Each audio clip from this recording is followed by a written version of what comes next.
ಖಾನಾಪುರ ತಾಲೂಕು ತಹಶೀಲ್ದಾರ್ ಕಚೇರಿ ಆವರಣದಲ್ಲಿ ಸಾರ್ವಜನಿಕರ ಅನುಕೂಲಕ್ಕಾಗಿ 15 ಲಕ್ಷ ವೆಚ್ಚದಲ್ಲಿ ನಿರ್ಮಿಸಲಾಗಿದ್ದ 2 ಶೌಚಾಲಯಗಳು ಕಾಮಗಾರಿ ಮುಗಿದು 6 ತಿಂಗಳು ಕಳೆದರೂ ಸಾರ್ವಜನಿಕ ಬಳಕೆಗೆ ಲಭ್ಯವಾಗ್ತಿಲ್ಲ ಎಂಬ ಗಂಭೀರ ಆರೋಪಗಳು ಕೇಳಿಬರ್ತಾರೆ. ಇನ್ನು ಈ ವಿಷಯಕ್ಕೆ ಸಂಬಂಧಿಸಿದಂತೆ ಒಂದು ಬ್ರೇಕಿಂಗ್ ನ್ಯೂಸ್ ಕೂಡ ಲಭ್ಯವಾಗ್ತದೆ.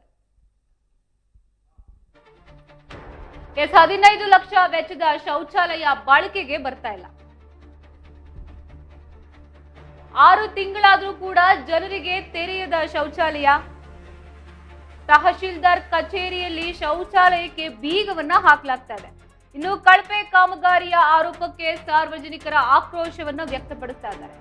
ಇನ್ನು ಮೇಲ್ಛಾವಣಿಯಿಂದ ಮಳೆ ನೀರು ಸೋರಿಕೆ ಆಗ್ತಾ ಇದೆ. ಸ್ವಚ್ಛ ಭಾರತ ಯೋಜನೆಗೆ ಕಳಂಕವೇ ಎಂಬ ಪ್ರಶ್ನೆ ಕೂಡ ಇಲ್ಲಿ ಮೂಡ್ತಾರೆ. ಇನ್ನು ಶೌಚಾಲಯ ಇಲ್ಲದೆ ಸಾರ್ವಜನಿಕರು ಪರದಾಡುವಂತ ಸ್ಥಿತಿ ನಿರ್ಮಾಣವಾಗಿದೆ. ಕಚೇರಿ ಆವರಣದಲ್ಲೇ ಮೂತ್ರ ವಿಸರ್ಜನೆ ಅನಿವಾರ್ಯವ? ಇನ್ನು ಗುತ್ತಿಗೆದಾರರ ವಿರುದ್ಧ ಕ್ರಮಕ್ಕೆ ಆಗ್ರಹಿಸ್ತಾ ಇದ್ದಾರೆ. ಶೌಚಾಲಯವನ್ನ ತಕ್ಷಣ ತೆರೆಯಕ್ಕೆ ಸಾರ್ವಜನಿಕರ ಒತ್ತಾಯ.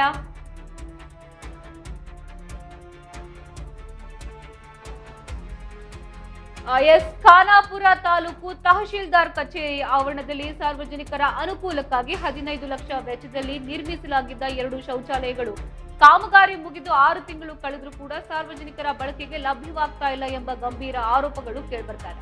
ಇನ್ನು ಸ್ವಚ್ಛ ಭಾರತ್ ಮಿಷನ್ ಯೋಜನೆಯಡಿ 2023-24ನೇ ಸಾಲಿನಲ್ಲಿ 10 ಲಕ್ಷ ಹಾಗೆ ಒಟ್ಟು 15 ಲಕ್ಷ ಅನುದಾನದಲ್ಲಿ ಈ ಸಾರ್ವಜನಿಕ ಶೌಚಾಲಯವನ್ನ ನಿರ್ಮಿಸಲಾಗಿದೆ.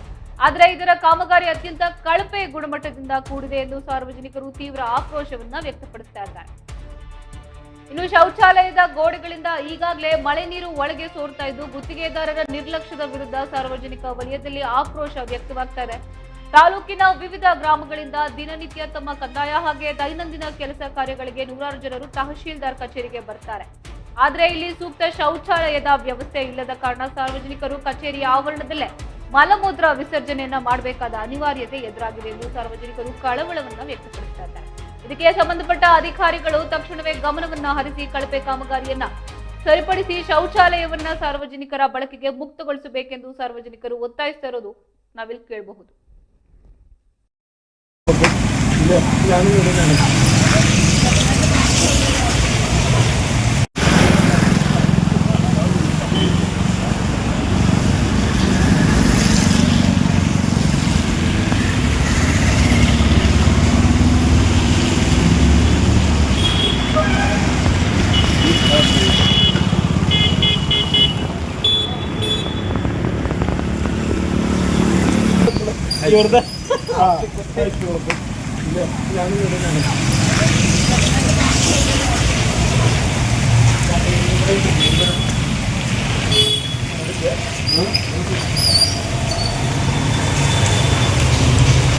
ನನಗೆ ಯಾಕೆ ಇನ್ನೋಲ್ವ ಬರೀ ನಾನು ಹೇಳ್ತೀನಿ ಬರೀ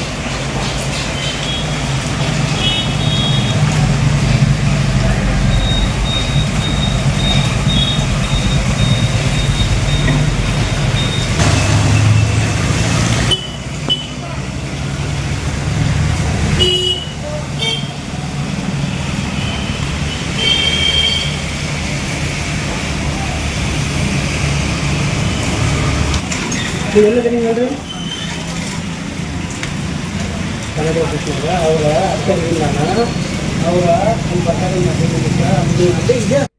ಈ ವಿಷಯಕ್ಕೆ ಸಂಬಂಧಿಸಿದಂತೆ ಇನ್ನಷ್ಟು ಇದ್ರ ಬಗ್ಗೆ ಮಾಹಿತಿ ಕೊಡೋಕೆ ಸಾಮಾಜಿಕ ಹೋರಾಟಗಾರರಾದಂತಹ ಜ್ಯೋತಿಬಾ ಅವರು ನಮ್ಮ ಜೊತೆ ದೂರವಾಣಿ ಸಂಪರ್ಕದಲ್ಲಿದ್ದಾರೆ. ಸರ್ ನಮಸ್ತೆ. ಸರ್ ನಮಸ್ಕಾರ ಮೇಡಮ್. ಸರ್ ಏನಿದೆ ಸರ್ ಇದ್ರ ಬಗ್ಗೆ ಹೆಚ್ಚಿನ ಮಾಹಿತಿ ಹಾಗೆ ಈ ತೊಂದರೆ ಬಗ್ಗೆ ನೀವೇನ್ ಹೇಳಕ್ ಇಷ್ಟಪಡ್ತೀರಾ ಸರ್? ಮೇಡಮ್, ತಹಸೀಲ್ದಾರ ಬಲಭಾಗದಲ್ಲಿ ಇರುವಂತ ಶೌಚಾಲಯವನ್ನು ಸ್ವಚ್ಛ ಭಾರತ್ ಮಿಷನ್ ಯೋಜನೆಯ ಅಡಿಯಲ್ಲಿ 2023-24ನೇ ಇಸ್ವಿಸನ್ನಲ್ಲಿ 10 ಲಕ್ಷ ರೂಪಾಯಿ ಅನುದಾನ ಖರ್ಚು ಮಾಡಿ ಶೌಚಾಲಯವನ್ನು ಕಟ್ಟಿದ್ದಾರೆ. ಒಂದು ಇನ್ನೂ ಒಂದು ಮುಖ್ಯಮಂತ್ರಿ ನಗರೋತ್ಥಾನ ಅಭಿವೃದ್ಧಿ ಅಂತ ಅದರಲ್ಲಿ ಕೂಡ 5 ಲಕ್ಷ ರೂಪಾಯಿ ಅನುದಾನವನ್ನು ಖರ್ಚು ಮಾಡಿದ್ದಾರೆ. ಟೋಟಲಿ 15 ಲಕ್ಷ ರೂಪಾಯಿಯನ್ನು ಖರ್ಚು ಮಾಡಿದ್ದಾರೆ. ಇನ್ನೂವರೆಗೆ ಮೂತ್ರ ವಿಸರ್ಜನೆ ಮಾಡ್ಲಿಕ್ಕೆ ತಹಸೀಲ್ದಾರ ಆಫೀಸಿಗೆ ಬರುವಂತ ಸಾರ್ವಜನಿಕರಿಗೆ ಸೌಲಭ್ಯ ಸಿಗ್ತಾ ಇಲ್ಲ. ಅವ್ರು ಪರ್ಮಿಷನ್ ಕೊಡ್ತಾ ಇಲ್ಲ ಯೂಸ್ ಮಾಡೋದಿಕ್ಕೆ ಅಂತನಾ? ಅನುಕೂಲ ಆಗ್ತಾ ಇದೆ. ಹ್ಮ್ ಹ್ಮ್ ಹ್ಮ್ ಮತ್ತ ನಮ್ಗಿನ್ನೂ ಯಾಕೆ ಇದನ್ನು ಉದ್ಘಾಟನೆ ಆಗ್ತಾ ಇಲ್ಲ ಹ್ಮ್ ಹ್ಮ್ ಹ್ಮ್ ಅನ್ನೋದು ನಮ್ ಕೂಡ ಯಕ್ಷ ಪ್ರಶ್ನೆಯಾಗಿ ಕಾಡ್ತಾ ಇದೆ. ಹ್ಮ್ ಹ್ಮ್ ಹ್ಮ್ ಹ್ಮ್ ಹ್ಮ್ ಎಲ್ಲರೂ ಹೇಳ್ತಾರು ಸ್ವಚ್ಛ ಭಾರತ ಅಭಿಯಾನ್ ಸ್ವಚ್ಛ ಭಾರತ ಅಭಿಯಾನ್ ಮತ್ತು ಎಲ್ಲ ಹೊರಗಡೆ ಏನು ಶೌಚ ಮಾಡಬಾರ್ದು ಅನ್ನೋದನ್ನ ಉದ್ದೇಶಕ್ಕೋಸ್ಕರ ಸಾಕಷ್ಟು ಹಲವಾರು ಸೌಲಭ್ಯಗಳನ್ನು ತರ್ತಾರೆ. ಆದ್ರೆ ಇಲ್ಲಿ ಇರುವಂತ ಭ್ರಷ್ಟ ಅಧಿಕಾರಿಗಳು ಇದನ್ನ ಯಾವ್ದೇ ಸರಿಯಾದ ರೀತಿ ಕೆಲಸ ನಿರ್ವಹಿಸುದಿಲ್ಲ, ಸರಿಯಾಗಿ ಇನ್ ಟೈಮಿಗೆ ಕೆಲಸ ಮಾಡೋದಿಲ್ಲ. ಇದರಿಂದ ಸರ್ಕಾರದ ಹಣ ಪೋಲ್ ಆಗ್ತಾ ಇದೆ. ಅವ್ರನ್ನ ಪಟ್ಟಣ ಪಂಚಾಯತಿ ಅಧಿಕಾರಿನ ಕೇಳಿದರೆ ಅಧಿಕಾರಿ ಏನ್ ಹೇಳ್ತಾರೆ ಮೇಡಮ್ ಗೊತ್ತೈತಿ? ಇವ್ರಿಲ್ಲ ಅಂತ ಟೆಂಡರ್ ಹಾಕಿದೀವಿ, ಟೆಂಡರ್ ಯಾರು ಬಂದಿಲ್ಲ, ಟೆಂಡರ್ ಕ್ಯಾನ್ಸಲ್ ಆಗೈತಿ, ಮತ್ತೊಂದ್ಸಲ ಟೆಂಡರ್ ಕರಿತೀವಿ ಅಂತ ಉಡಾಪೆ ಉತ್ತರ ಕೊಡ್ತಾ ಇದ್ದಾರೆ. ಪುನಃ ಟೆಂಡರ್ ಕೂಡ ಅವಶ್ಯಕತೆ ಏನಕ್ಕೆ ಸರ್? ಅದು ಯಾವ್ದು ಅವಶ್ಯಕತೆ ಇಲ್ಲ. ಅದನ್ನ ಇದನ್ನ ಮಾಡ್ಕ್ಯಾತ ಏನಾರ ಉಡಾಪೆ ಉತ್ತರ ಕೊಟ್ಟು ತೆಳ್ಳು ಹಾಕುವಂತ ಇದನ್ ಮಾಡ್ತಾ ಇದಾರೆ ಮೇಡಮ್. ಇವಾಗೆಲ್ಲ ಅದು ಕಂಪ್ಲೀಟ್ ಆಗಿದೆ, ಅದನ್ನ ನೀವು ಉದ್ಘಾಟನೆ ಮಾಡ್ಬೇಕು ಅಂತ ನೀವು ಹೇಳ್ತಾ ಇದ್ರಿ. ಕಂಪ್ಲೀಟ್ ಆಗಿದ್ಮೇಲೆ ಪುನಃ ಟೆಂಡರ್ ಕೊಡೋ ನೆಸೆಸಿಟಿ ಏನಿದೆ ಅಂತ ಸರ್? ನೆಸೆಸಿಟಿ ಏನಿಲ್ಲ. ಸಾರ್ವಜನಿಕ ದುಡ್ಡದೊಳಗನ ಟ್ಯಾಕ್ಸ್ ಪೇ ಒಳಗನ ಇದು ಮಾಡಿರ್ತಾರ. ಅದನ್ನೇನು ಅವಶ್ಯಕತೆ ಇಲ್ಲ. ಇದನ್ನ ದಾರಿ ತಪ್ಪಿಸುವಂತ ಕೆಲಸ ಅಧಿಕಾರಿಗಳು ಮಾಡ್ತಾ ಇದ್ದಾರೆ ಅಂತ ನಂಗೆ ಮೇಲ್ನೋಟಕ್ಕೆ ಕಂಡು ಬಂದಿದೆ. ಮತ್ತು ಇದು ಈಗ ಸಾರ್ವಜನಿಕರಿಗೆ ಅನಾನುಕೂಲ ಆಗ್ತಾ ಇದೆ, ಅದನ್ನ ಅನುಕೂಲ ಮಾಡ್ಕೊಡ್ಬೇಕು ಒಂದು. ಮತ್ ಕೆಲವು ಇದರಲ್ಲಿ ಕಳಪೆ ಮಟ್ಟದ ಕಾಮಗಾರಿ ಕೂಡ ಆಗಿದೆ. ಹಾ ನಾವ್ ವಿಜುವಲ್ಸ್ ಅಲ್ಲಿ ನೋಡ್ತಾ ಇದೀವಿ ಸರ್. ಮಳೆ ಬಂದಾಗ ಅಲ್ಲಿ ಹನಿ ನೀರೆಲ್ಲ ಸೋರ್ತಾ ಇರೋದೆಲ್ಲ ವಿಜುವಲ್ಸ್ ಅಲ್ಲಿ ನಾವು ನೋಡ್ತಾ ಇದೀವಿ. ಅಷ್ಟು ಕಳಪೆ ಕಾಮಗಾರಿ, ಅಷ್ಟು ಲಕ್ಷ ಖರ್ಚು ಮಾಡಿ. ತಾಲೂಕಾ ತಹಸೀಲ್ದಾರ್ ಆಫೀಸ್ ಮುಂಭಾಗದಲ್ಲಿನೇ ಈ ತರ ಈ ಘಟನೆ ಇದೆ. ಇಲ್ಲಾದ್ರೆ ಹಲವು ನಮ್ಮ ತಾಲೂಕದಂತ ಯಾವ ತರ ಇವರು ಸೌಲಭ್ಯಗಳನ್ನು ಸ್ಕೀಮ್ಗಳನ್ನು ಅನುಷ್ಠಾನಗೊಳಿಸ್ತಾರೆ ಅನ್ನೋದನ್ನ ಇದಕ್ಕೆ ನೇರ ಒಂದು ಉದಾಹರಣೆ ಮೇಡಮ್ ಇದು. ಕಂಪ್ಲೇಂಟ್ ರೈಸ್ ಮಾಡಿರ ಸರ್ ಈ ವಿಷಯಕ್ಕೆ ಸಂಬಂಧಪಟ್ಟಂಗೆ? ನಾನೇ ಈಗಾಗಲೇ ಸಿಒ ಕಡೆ ಈಗ ಮಾಡ್ತೀನಿ ಮೇಡಮ್. ಅದ್ರ ಬಗ್ಗೆ ಎಲ್ಲ ಫೋಟೋಸ್ ವಿಜುವಲ್ ತಗೊಂಡಿನಿ. ಅದನ್ನ ಈಗಾಗಲೇ ಮಾಧ್ಯಮಕ್ಕೂ ನಿಮ್ಮ ಫಿಡೆನ್ಸ್ ಮಾಧ್ಯಮ ಇದನ್ನು ಸುದ್ದಿವಾಹಿನಿ ಮುಖಾಂತರಕ್ಕೂ ಒತ್ತಾಯ ಮಾಡ್ತೀನಿ ಅಧಿಕಾರಿಗಳಿಗೆ. ಅನಾನುಕೂಲ ಆಗ್ತಾ ಇದೆ, ಅದ ಅನುಕೂಲ ಮಾಡಿಕೊಡಿ. ಸರ್ಕಾರದ ಹಣ ಪೂಲ್ ಆಗ್ತಾ ಇದೆ, ಅದನ್ನ ಪೂಲ್ ಆಗದೆ ಯಾರು ಇದಕ್ಕೆ ಸಂಬಂಧಪಟ್ಟ ಅಧಿಕಾರಿ ಆದಾರ ಅವ್ರ ಮೇಲೆ ಮೇಲಾಧಿಕಾರಿಗಳು ತಕ್ಷಣ ಕ್ರಮ ಕೈಗೊಳ್ಳಬೇಕು. ಸ್ಥಳೀಯರು ಈ ತೊಂದರೆ ಬಗ್ಗೆ ಏನ್ ಹೇಳ್ತಾರೆ ಸರ್? ತಹಶೀಲ್ದಾರ್ ಅದಕ್ಕೆ ಏನ್ ಉತ್ತರ ಕೊಡ್ತಾರೆ? ತಹಶೀಲ್ದಾರ್ ಅವ್ರನ್ನ ಕೇಳಿದ್ರೆ ತಹಶೀಲ್ದಾರ್ ಏನಂತಾರೆ, ನಮ್ಗೆ ಸಂಬಂಧ ಬಳಂಗಿಲ್ಲ, ಪಟ್ಟಣ ಪಂಚಾಯತಿಗೆ ಇದೆ ಅಂತ ಹೇಳ್ತಾರ ಅವ್ರು. ಆದ್ರೆ ಅವ್ರ ಕ್ಯಾಂಪಸ್ ಒಳಗೆ ಇದೆಯಲ್ಲ ಅದು. ಆದ್ರೂ ನಮ್ಗಿನ್ನೂ ಅವ್ರಿಗೆ ಹ್ಯಾಂಡ್ ವರ್ಕ್ ಮಾಡಿಲ್ಲ ಅನ್ನೋದು ಅವ್ರದ ಅಭಿಪ್ರಾಯ ಮೇಡಮ್. ಸ್ಥಳೀಯರು ಏನ್ ಹೇಳ್ತಾರೆ ಸರ್ ಈ ತೊಂದರೆ ಬಗ್ಗೆ? ಇವ್ರ ಅವ್ರ ಮ್ಯಾಗ ಹಾಕ್ತಾರ, ಅವ್ರ ಮ್ಯಾಗ ಹಾಕ್ತಾರ. ಈಗ 15 ಲಕ್ಷ ರೂಪಾಯಿ ಇದನ್ನು ಅನುದಾನವನ್ನು ಖರ್ಚು ಮಾಡಿ ಕಟ್ಟಿದ್ದಾರೆ. ಅದ್ರ ಜನರಿಗೆ ಉಪಯೋಗ ಇಲ್ಲ. ಬರೀ ಅಧಿಕಾರಿಗಳು ಮತ್ತ ಯಾರು ಗುತ್ತಿಗೆದಾರ ಅವ್ರ ಕಮಿಷನ್ ಇತರಗೋಸ್ಕರ ಅಂತ ಇದು ಮಾಡಿದಾರ ಅನ್ನೋದು ಯೋಜನೆ ಮಾಡಿದಾರ ಅಂತ ನಮ್ಗೆ ಮೇಲ್ನೋಟ ಕಂಡು ಬಂದಿದೆ. ನಾನು ನೇರವಾಗಿ ಆರೋಪ ಮಾಡ್ತೀನಿ. ಸ್ಕೀಮ್ ತರೋದು ಜನರ ಯುಟಿಲೈಸ್ ಆಗ್ಲಿ ಅಂತ. ಆದ್ರೆ ಖಾನಾಪುರದಲ್ಲಿ ಈ ತರ ಆಗ್ತಾ ಇಲ್ಲ. ಅದರಿಂದ ಅವ್ರ ಮ್ಯಾಗ ಪಟ್ಟಣ ಪಂಚಾಯತಿ ಅಧಿಕಾರಿಗಳ ಮೇಲೆ ಕ್ರಮ ಆಗಬೇಕು. ಈಗ ಅಲ್ಲಿ ತಹಶೀಲ್ದಾರ್ ಕಚೇರಿಗೆ ಕೆಲ್ಸಕ್ಕೆ ಅಂತ ಬರ್ತಾರಲ್ಲ ಸ್ಥಳೀಯರು, ಅವ್ರ ವಾಶ್ರೂಮ್ಸ್ನೆಲ್ಲ ಎಲ್ಲಿ ಯೂಸ್ ಮಾಡ್ತಾ ಇದಾರೆ ಸರ್? ವಾಶ್ರೂಮ್ ಹೊರಗಡೆ ಆತರ ಬಾಜುಕನ ಇದೆ ಇರಲ್ಲ, ಅಲ್ಲೇ ಹೊರಗಡೆನೆ ಬೈಲು ಮಾಡ್ತಾರೆ, ಬೈಲಲ್ಲಿ ಮೂತ್ರ ವಿಸರ್ಜನೆ ಮಾಡ್ತಾರೆ. ಇಷ್ಟೆಲ್ಲ ನೋಡಿ ನೆಗ್ಲೆಕ್ಟ್ ಮಾಡ್ತಾ ಇದಾರೆ ತಹಶೀಲ್ದಾರ್ ಕಚೇರಿಯವರು, ಯಾವುದೇ ಕ್ರಮ ಕೈಗೊಳ್ಳದಂತೆ. ಯಾರು ಕ್ರಮ ಕೈಗೊಳ್ಳಂಗಿಲ್ಲ ಅಧಿಕಾರಿಗಳು. ಜವಾಬ್ದಾರಿ ನಿದ್ದೆಯಲ್ಲಿ ಅದಾರೆ ಅಧಿಕಾರಿಗಳು. ಮುಂದಿನ ನಿಮ್ಮ ನಡೆ ಏನಿದೆ ಸರ್? ಮಾಧ್ಯಮದವ್ರು ಬರೋ ಮಟ್ಟಾನು ಮಾಧ್ಯಮ ಸುದ್ದಿ ಮಾಡುವಂತಕ್ ಬಂದಿದಾರಂದ್ರೆ ನೀವು ಅಧಿಕಾರಿಗಳು ಖಾನಾಪುರದಲ್ಲಿ ಇರುವಂತ ಅಧಿಕಾರಿಗಳು ಯಾವ ತರ ಕೆಲಸ ಮಾಡತ್ತಾರ ಅನ್ನೋದು ಯಾವ ತರ ಸ್ವಚ್ಛ ಭಾರತ್ ಅಭಿಯಾನ ಅಂತಾರ. ಒಂದು ತಹಸೀಲ್ದಾರ ಬಾಜುಕನ ಈ ತರ ಹೊಲಕ್ಕೆಲ್ಲ ಕಸ ಕಡ್ಡಿ ಬೆಳೆದಾವ ಅಂದ್ರ ನೋಡ್ರಿ. ಹೌದು, ನೋಡ್ತಾ ಇದೀವಿ ವಿಜುವಲ್ಸ್ ಅಲ್ಲಿ ಎಷ್ಟು ಗಲೀಜಾಗಿದೆ ಅಂತ. ಮೂತ್ರ ವಿಸರ್ಜನೆ ಮಾಡಕ್ ಕೆಲವು ಅವಕಾಶ ಇಲ್ಲ. ಈಗ ಮಹಿಳೆಯರು ಎಲ್ಲಿ ಮಾಡ್ಬೇಕು ಮೇಡಮ್? ಇವರು ಸಾಕಷ್ಟು ಅನುದಾನ ಖರ್ಚು ಮಾಡಿದಾರ, ಬಟ್ ಅದನ್ನ ಸೌಲಭ್ಯ ಕೂಡ ಒಂದ್ ಕಡೆ ಸಿಗೋದಿಲ್ಲ. ಏನ್ ನಾವ್ ಯಾರ ಕಡೆ ನ್ಯಾಯ ಕೇಳ್ಬೇಕು? ಅವ್ರು ಫೋನ್ ಮಾಡಿದ್ರ ನಾವು ಟೆಂಡರ್ ಕರಿತೀವಿ ಇಂತ ಉಡಾಪಿ ರಿಸನ್ಗಳು ಹೇಳ್ತಾರ. ನಿನ್ನೆ ನಾನು ಫೋನ್ ಮಾಡಿ ಕೇಳಿರಿ, ನಾ ಬೆಂಗಳೂರಲ್ಲಿ ಇದ್ದೀನಿ, ಈ ರೀತಿ ಈಗ ಟೆಂಡರ್ ಕ್ಯಾನ್ಸಲ್ ಆಗಿದೆ, ಇನ್ನೊಂದ್ಸಲ ರೀಟೆಂಡರ್ ಕರಿತೀವಿ ಇಂತ ಉದಾಹರಣೆ ಹೇಳ್ತಾರೆ. ಮತ್ತ ಅದನ್ನ ಸರಿಯಾದ ರೀತಿ ಕಟ್ಟಡ ಆಗಿಲ್ಲ ಮೇಡಮ್. ಯಾವ್ದು ನೀರಿನ ಫೆಸಿಲಿಟೀಸ್ ಇಲ್ಲ, ಯಾವ್ದು ಇಲ್ಲ. ಮತ್ ಇದನ್ನ ಮೇಲಾಧಿಕಾರಿ ಆಗ್ಲಿ ಯಾರಿಗೂ ಏನ್ ಕಾಣುದಿಲ್ಲ. ಇವ್ರು ಬರೀ ಪರ್ಸೆಂಟೇಜ್ ಕಮಿಷನ್ ಸಿಕ್ತಂದ್ರ ಸಾಕು ಸಹಿ ಮಾಡ್ಬೇಕು ಸರ್, MB ಬರ್ದ್ ಬಿಡ್ತಾರ, ಎಲ್ಲ ಬರೀತಾರೆ. ನೋಡ್ರಿ ಅಲ್ಲಿ ನೋಡಿದ ಕೂಡಲೇ ಗೊತ್ತಾಗ್ತೈತಿ ಗೊತ್ತಾಗ್ತದೆ. ಮತ್ ನೀವು ಎಷ್ಟು ಕಂಪ್ಲೇಂಟ್ ಮಾಡ್ರಿ, ಇವ್ರು ಇದನ್ ಮಾಡಂಗಿಲ್ಲ. ಒಂದ್ ಕಡೆ ಡಿ ಕೆ ಶಿವಕುಮಾರ್ ಹೇಳ್ತಾರೋ, ಒಂದ್ 2 ರೂಪಾಯಿ ಲಕ್ಷ ತಗೊಂಡ್ರೆ ಇದನ್ ಮಾಡಿದ್ರೆ ಈ ತರ ಕಳಪೆ ಕಮ್ಮಟ ಕೆಲಸ ಮಾಡಿದ್ದಾರೆ. ಯಾರು ಹೊಣೆಗಾರ ಈಗ?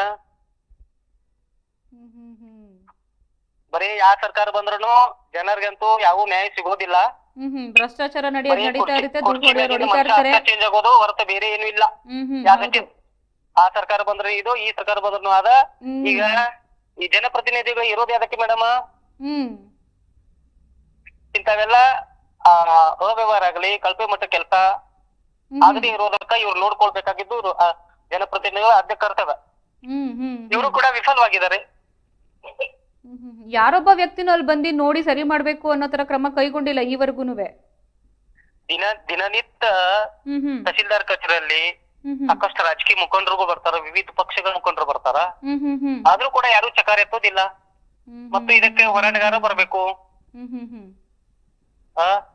ಮತ್ತ ಹೋರಾಟಗಾರ ಬಗ್ಗೆ ಹಗುರವಾಗಿ ಮಾತನಾಡ್ತಾರೆ. ಯಾಕಂದ್ರೆ ಅವರು ಭ್ರಷ್ಟಾಚಾರ ಹೊರಗ್ ಬರುತ್ತೆ ನಾವೆಲ್ಲ ತಗದ್ ಕೂಡ್ಲೆ. ಇದನ್ನೆಲ್ಲ ನೋಡ್ತಾ ಇದ್ದೀರಲ್ಲ, ನಿಮ್ ಮುಂದಿನ ನಡೆ ಏನಿದೆ ಜ್ಯೋತಿಬಾ ಅವ್ರೆ? ನಾವು ಇದರ ಬಗ್ಗೆ ಸಂಬಂಧಪಟ್ಟ ಮೇಲಾಧಿಕಾರಿಗಳಿಗೆ ನಾನಂತೂ ದೂರ ತಗಸ್ತೇನೆ ಮೇಡಮ್. ಯಾಕಂದ್ರೆ ಇಷ್ಟೊಂದು ಸರ 15 ಲಕ್ಷ ಅನುದಾನ ಖರ್ಚಾಗಿದೆ, ಬಟ್ ಅದನ್ನ ಸೌಲಭ್ಯ ಸಿಗ್ತಾ ಇಲ್ಲ. ಅದರಿಂದ ನಾವು ಅವ್ರು ಯಾರು ಸಂಬಂಧಪಟ್ಟ ಅಧಿಕಾರಿ ಅದಾಳ ಮತ್ತೆ ಯಾರು ಗುತ್ತಿಗೆದಾರ ಅವ್ರ ಮ್ಯಾಗ ಕ್ರಮ ಕೈಗೊಳ್ಬೇಕು ಅಂತ ದೂರ ತಗಸ್ತೇನೆ. ನಾವು ಕೂಡ ನಮ್ಮ ಸುದ್ದಿವಾಹಿನಿಯಲ್ಲಿ ವಿಷಯಕ್ಕೆ ಸಂಬಂಧಿಸಿದಂಗೆ ಸುದ್ದಿಯನ್ನ ಮಾಡ್ತೀವಿ. ಜ್ಯೋತಿಬಾ ಅವರೇ, ಧನ್ಯವಾದಗಳು ತಮ್ಮೆಲ್ಲ ಮಾಹಿತಿಗೆ.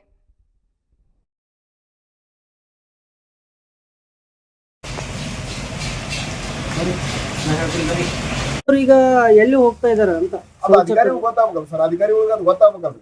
ಅಧಿಕಾರಿಗಳು ಸುಮ್ಮನೆ ಕೈ ಕಟ್ಕೊಂಡು ಸುಮ್ಮನೆ ಕೂತ್ ಬಿಡ್ಯಾರ ಅಷ್ಟ. ಅಧಿಕಾರಿಗಳ ನಿರ್ಲಕ್ಷ್ಯ, ಅಧಿಕಾರಿಗಳ ನಿರ್ಲಕ್ಷ್ಯ ಅಲ್ಲ, ಅಧಿಕಾರಿಗಳ ನಿರ್ಲಕ್ಷ್ಯ ಹೆಚ್ಚಾಗಿ ಜನಪ್ರತಿನಿಧಿಗಳ ನಿರ್ಲಕ್ಷ್ಯ.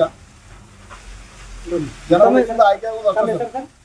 ನನ್ನ ಹೆಸರು ಸರ್ ಮಹಾವೀರ್ ನಾಗಪ್ಪ ಅಲಿಪೇಂದ್ರ ಗಂಜಿಗೋಡ ಗ್ರಾಮದವರ ಸರ್. ನಾನು ತಹಸೀಲ್ ಕಂದಾಯ ಇಲಾಖೆ ಒಳಗೆ ಒಂದು ಸ್ವಲ್ಪ ಕೆಲಸಕ್ಕೆ ಬಂದಿನಿ. ಅದಕ್ಕೋಸ್ಕರ ಈ ಕಟ್ಟಡ ನೋಡ್ಕೊತ ನನಗೂ ಒಂದು ಸ್ವಲ್ಪ ಬೇಜಾರು ಅನಿಸ್ತು. ಅದಕ್ಕೆ ನಾನು ನ್ಯೂಸ್ಗೆ ಬೈಕ್ ಕೊಡ್ಬೇಕಂತ ನ್ಯೂಸ್ಗೆ ಬಂದು ಸರ್. ಇದು ಖಾನಾಪುರ ಪಟ್ಟಣದಲ್ಲಿ ಈ ನಿರ್ಮಿಸಿರುವ ತಹಸೀಲ್ದಾರ್ ಕಚೇರಿಯ ಆವರಣದಲ್ಲಿ ಜನರಿಗೋಸ್ಕರ ಶೌಚಾಲಯ ಇದು ಕಟ್ಟಿಗೆ 6 ತಿಂಗಳಾಯಿತು.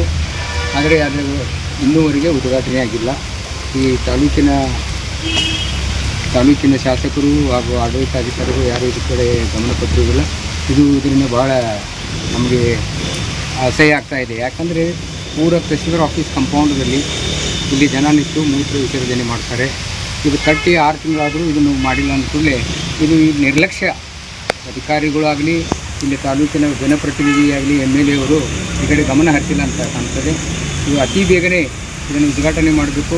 ಮತ್ತು ಇದರ ಕಾಮಗಾರಿಯು ಸಂಪೂರ್ಣ ಕಳಪೆಯಾಗಿದ್ದು ಇಲ್ಲಿ ಎಲ್ಲ ಒಳಗಡೆ ಎಲ್ಲ ನೀರು ಹೋಗ್ತಾ ಇದೆ.